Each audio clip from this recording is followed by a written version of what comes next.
Hello everyone, and welcome to another episode of Nina Williams In Depth. I'm a friendly tree, and today I want to talk to you about Nina's left backhand blow. Before we start, let's just make sure all the settings are correct. I think we're in luck today, but we don't want to be spreading any misinformation. Alright, left backhand blow. Where is it? Why do we call it that? Well, we go all the way... There we go. Left backhand body blow. So that's the name of the move, and the input is back 1. So this is a bit of an interesting move because it's a move that people often get by accident. So for example, if you're blocking and you try and do a jab, if you get your timing wrong, you might get it. That's it there. You can see it's got a 20 frame startup, and the most interesting thing about this is the animation, and as you can see, Nina moves very far to the side. So this is great because it is evasive. Now if we look at the situation, if we get to about range 1.7, it's not going to hit. About range 1.6 is about the sweet spot. So there, nope. So you can see it doesn't actually have very good range, does it? That adds to the use of this move. There we go. So it doesn't have much range in that axis. So it's more of a Z-axis move as she sidesteps to the left. Now she always sidesteps to the left with this move. You cannot make it sidestep to the right. So it is, I guess it's kind of move and matchup specific to evade certain tools. It's also a little bit different to a regular sidestep. So things that you could step normally, you may not be able to use back 1 to evade. But things that you can't step normally, you may be able to use back 1 to evade. Now on hit, you can see it's plus 20.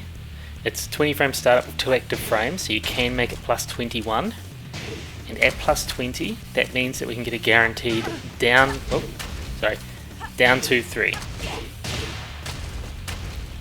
You can also get other combos here too, so you can do down 4-1 if you want. So if you need that time to hit, if you've got that time to hesitate, you can use that. You'll also see that it puts Nina off axis. Have you got the timing right? Yeah. Okay, the other thing, with it moving to the left, oops.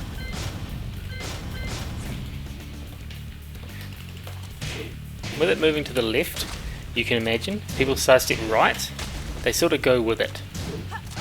However, if they sidestep left, it'll whiff. Likewise, because of the range, they can backdash it very easily. Or backsway if you're someone else. You know, Nina. The other thing about it is on block, you can see it's saying plus 16 there, which means if we guard, negative 16. But it does have 2 active frames, so if you're lucky enough to get it to hit on the second active frame, it's only neg 15. But of course at negative 16, it means that even Nina can get a big punish on it. Like that. So it's a very risky move in that scenario. Alright, what other properties do we need to think about it? So 2 active frames, it is a launcher, it has very poor range, but it moves in the Z-axis very far, so it's very good range in a different sense.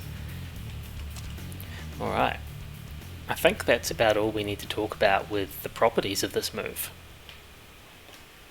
So hopefully right about now, what's standing out to you is that it is really good Z-axis evasion. It does a really large sidestep to the left, and it's a launcher of course, but a launch punishable launcher, so it's a very evasive but risky move. So it's a pretty okay reward for very high risk. At negative 16, pretty much every character in the game can launch you for it. If you somehow hit on the second active frame, it's negative 15, and still the majority of the cast can launch you for it. So you need to be very cautious when you use this move. And at 20 frame speed, there's not really much reason to use it as a punisher either. So you're not using it to punish, you're not just throwing it out, because throwing it out is a risky thing. So what are you doing? You use it to steal turns. This is Nina's steal turning steel turning, turn stealing move, or one of them, I suppose. So what you want to do really is you want to find a situation where you know the opponent is going to do a very linear move. So as a very basic example here, if we do this, alright, and even on hit. So with that in mind, you use it to steal a move, steal a turn when you are in slight negative frames, but in a position where you expect the opponent to just be doing jabs or something very linear. So that's the main reason why I would use it. Now with that in mind, because you're expecting to do it to counter a move, more often than not you're going to be off axis on the launch. So let's look at this. So a normal combo I would do from here would be a down 2-3. And I'll just show you the different adaptations or adjustments you can make. So if we're punishing this scenario, or stealing a turn in this scenario, I would finish the combo properly.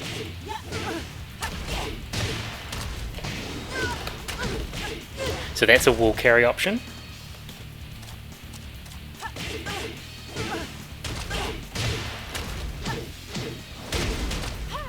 That's a high damage option with the potential to wall bounce.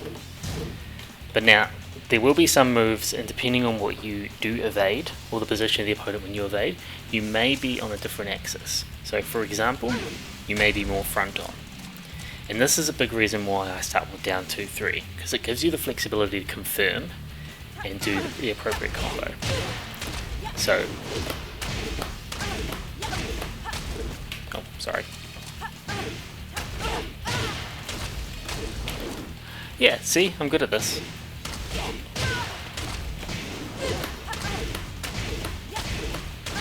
Yeah. So you use the time of the down 2-3 to confirm the axis. If you want, you can also use the time of a dash up side step right 1, and that gives you the time to decide whether you're doing something like a quarter circle forward 4-2-3 or while standing ones. And you notice I'm doing side step 1 into up forward 4. That option works in both of those scenarios too, but it's up to you. So you do need to confirm the axis to get the best out of this combo, or best out of this launcher. But that's assuming it hits, so you got to be very cautious of that. And of course, it's not the best move to throw out all the time. So let's look at some other scenarios of how we can use this move. Let's go to Anna. I think Anna's a good one to use for examples here.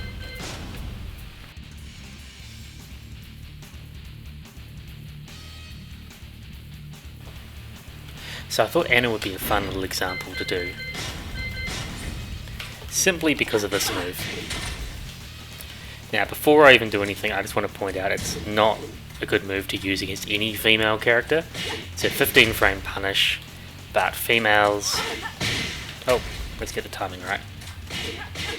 Females can reverse it. And you can reverse it, you can duck it, you can sidestep right it, but you cannot sidestep left. You can, however, back one it. So this clearly isn't very useful, but if you know they're doing the follow-up, if a character's doing a string like this and you know that you cannot sidestep left it, that you can back one it, and there are many, as you might find on my YouTube channel or my stringing videos. Maybe you've got the wall to the side so you can't sidestep right. You could back one and drop the combo, because all Nina mains drop combos. Please tell me that's true. You can also use in different scenarios to avoid things. So, for example, just ignore that message there, but you can see we're doing this while you could still sidestep left it. It can beat other options too.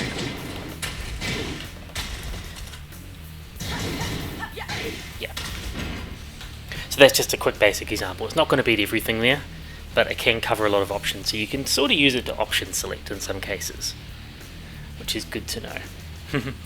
And if you can use it to limit people's moveset, that's a good thing to do. Alright, what else do we need to talk about with it? Speaking of option selects, another use for it which might help a lot of people is this guy, Mr. Demon Dude.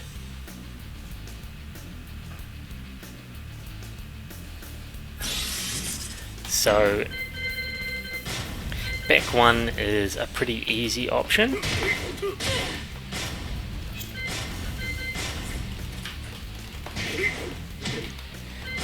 To deal with these sort of things. Oops.